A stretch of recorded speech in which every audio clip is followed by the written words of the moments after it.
अगर आपने अभी तक हमारा चैनल सब्सक्राइब नहीं किया तो अभी सब्सक्राइब करें और बेल आइकॉन को क्लिक करके हमारी लेटेस्ट वीडियोस के बारे में अपडेट। अस्सलाम वालेकुम, हमारे चैनल में खुश आमदीद। राज़ी उल्फत ड्रामे का अगले एपिसोड का प्रोमो आ चुका है, जिसमें साहिबा जो कि नोमी की असलियत जान के इर्तिज़ा की तरफ माइल हो जाती है, उसको पसंद करना शुरू हो जाती है और यही चाहती है कि मुश्क और इर्तिज़ा दोनों एक दूसरे को छोड़ दें ताकि वो इर्तिज़ा से शादी कर सके। इसके लिए वो जब देखती है कि नोमी अब उसका साथ नहीं दे सकता तो वो खुद एक नया प्लान सोचती है।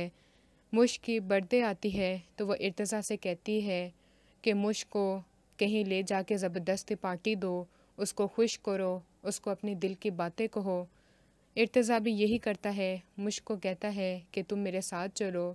मुश्क अपने घर वालों से कहती है कि वो साहिबा के घर जा रही है और वो इर्तिज़ा के साथ बर्थडे मनाने के लिए चली जाती है।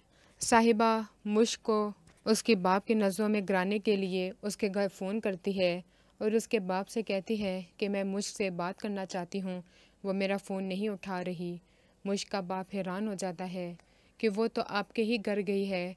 तब साहिबा कहती है वो मेरे घर तो नहीं आई, ना ही उसका ऐसा कोई प्लान था, अगर होता भी तो वो मुझे ज़रूर बताती। तब बाप गुस्से में आके अंबर से पूछता है कि मुश्क किधर गई है, लेकिन वो कुछ नहीं बताती, लेकिन ये ज़रूर कहती है कि वो किसी को पसंद करती है और उसके साथ शादी करना चाहती है। तब उसका बाप उसके मुंह पे थप्पड़ मारता है। मुश्क जब पार्टी से वापस आ रही होती है, अंबर को रोता देखकर परेशान हो जाती है और पूछती है कि क्यों रो रही हो। तब उसका बाप उसे डांटता है कि आज तुम तो खुशी मना के आई हो, लेकिन ये वक्त हमारे लिए हर साल मायूसी ही लाएगा।